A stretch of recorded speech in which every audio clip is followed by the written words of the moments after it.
सारे मिलके उनसे माजरत करेंगे, इसलिए कि ये रसूलुल्लाह का खानदान। यार थोड़ा बहुत दो चार लफ्ज जिस बंदे को आ जाए ना, दो चार लफ्ज, मैं जाती तौर पे ना आपको पता है, मैं तो नात खानों से तो हमारी बनती नहीं, बहुत सारे नात खान तो हमें वैसे ही नहीं। मैं कहता हूं नात आने दे जाने का नाम नहीं, नात तो कलाम का नाम है। किसी बुजुर्ग की बात पढ़ो, कुछ मतलब उसमें कुछ ज़ौक हो, कुछ दर्द हो, ये क्या बात हुई जो आजकल काम शुरू है। लेकिन आपको पता है हम नात खां की भी इज्जत करते हैं। मैं जिस नात खां से नात सुनता हूं, मैं दिल की कल्ब की गहराई से उसका हया करता हूं, मैं इकराम करता हूं, अल्लाह जानता, मैं एजाज देता हूं, इसलिए कि मैं समझता हूं ये जब बोलता है ना तो मुझे मदीने वाले की याद आती है, ये नबी करीम की याद दिलाता है, तो इसका एहसास है। आला हजरत फाजिल बरेलवी रहमतुल्लाह ताला अलैह ने नबी करीम से मोहब्बत की और हुजूर सैयद आलम सल्लल्लाहु अलैहि वसल्लम से ताल्लुक रखने वाली हर शय से मोहब्बत की। उन्होंने अपने ज़ौक को कभी फीका नहीं पड़ने दिया। सारी जिंदगी रसूलुल्लाह सल्लल्लाहु अलैहि वसल्लम का प्यार। थोड़े दो चार लफ्ज मेरी तरह किसी शख्स को आ जाएं तो वो अदब अदाब के दायरों से निकल जाता है। वो हर चीज को किलो काल के जायके में रखता है। इसलिए मुल्ला रूमी फरमाया करते थे, सेठ आदमी होना जेब में पैसे हो तो उसका पीर कोई नहीं होता। अगर कोई ओहदा मिल जाए, बंदा किसी दर्जे पे पहुंच जाए तो उस बंदे का भी मुर्शद है, और अगर चार लफ्ज पढ़ जाए तो अक्सर मेरी तरह के बंदे खलीफे होते हैं, मुरीद नहीं होते। नाराज तो नहीं हो गए आप लोग? मेरी तरह के लोग ना खलीफे होते हैं, बताते हैं 14 जगह का खलीफा हूं तो सवाल ये है कि गुलाम किसका है? मेरी खिलाफतें। ओ खुदा के बंदे, गुलामी असल चीज है। आला हजरत फाजिल बरेलवी रहमतुल्लाह ताला अलैह ना लोगों से पूछते, जब कोई मदीने से आता, मक्के से आता, हज करके आता तो पूछते मदीने गए थे? सदर शरिया रहमतुल्लाह अलैह फरमाते हैं किसी ने कान में आके कहा हुजूर वो मोची हज करके आया। पक्की बात है हुजूर? हाँ। फरमाया चलो चलें। हजरत जी वो लिखना नहीं? तो मैं आके देखते हैं। हजरत मेहमान, ओए आके देखते हैं। कहते दौड़ने लगे, वो जूते गांठ रहा था।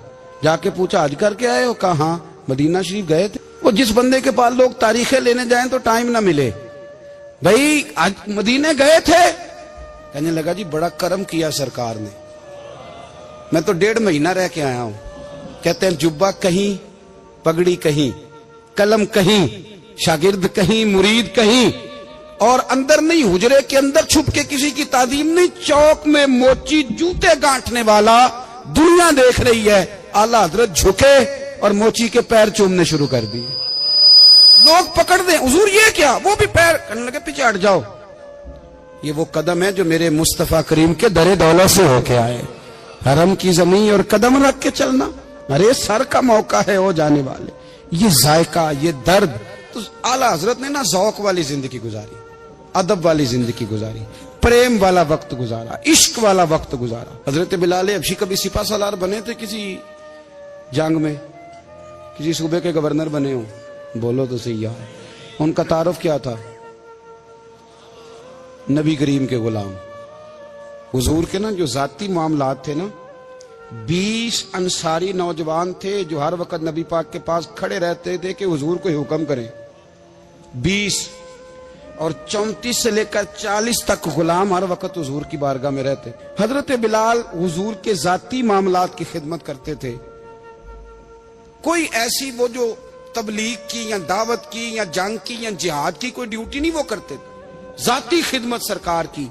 हजरत उमर फारूक वो शख्स हैं कि जिन्होंने कभी किसी बंदे को खातर में नहीं लाए वो, लेकिन जब हजरत बिलाल आते थे ना तो जनाब उमर उठ के खड़े होते थे, कुर्सी छोड़ते थे और फिर एक नारा लगाते थे, कहते थे या बिलाल अंता सैयदुना, बिलाल तू हमारा सरदार है यार, तू हमारा। यानी इश्क का ज़ौक पूरा करना उन्हें भी आता था।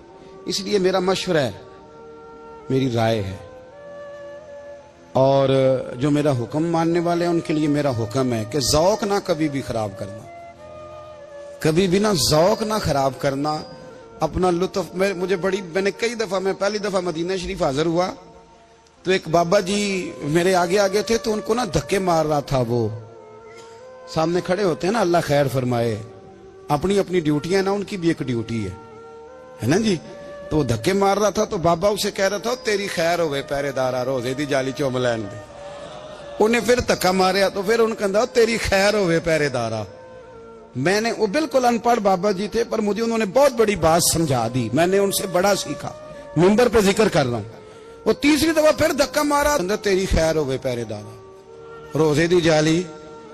तो बाबा जी बाहर निकल आए तो मैं भी पीछे निकल आया। तो मैंने कहा बाबा जी यहाँ कुछ इन्होंने बांग्लादेशी और हिंदुस्तानी भी रखे हुए हैं पर ये तो अरबी था खालस। उन्होंने कदों ਤੁਹਾਡੀ भी समझ आती सी, ਤੁਸੀਂ पंजाबी ਦਾ शेर सुनाई जा रहे हो। कहते पुत्र मैनू भी पता है उन्होंने नहीं समझ आ रही पर मैं ते अपना रांझा पै राजी करदा सा। मैनू पता है उन्होंने कहा ओ यार असी रांझा भी तो राजी करना है कि नहीं, कि सारी जिंदगी किलो काल के झगड़े में पड़े रहना है। ऐ इश्क तेरे सदके जलने से छुटे सस्ते, जो आग बुझा देगी वो। और एक जगह पे आला हजरत कहते हैं जान दे दी वादा दीदार पर, हमने जान दे दी।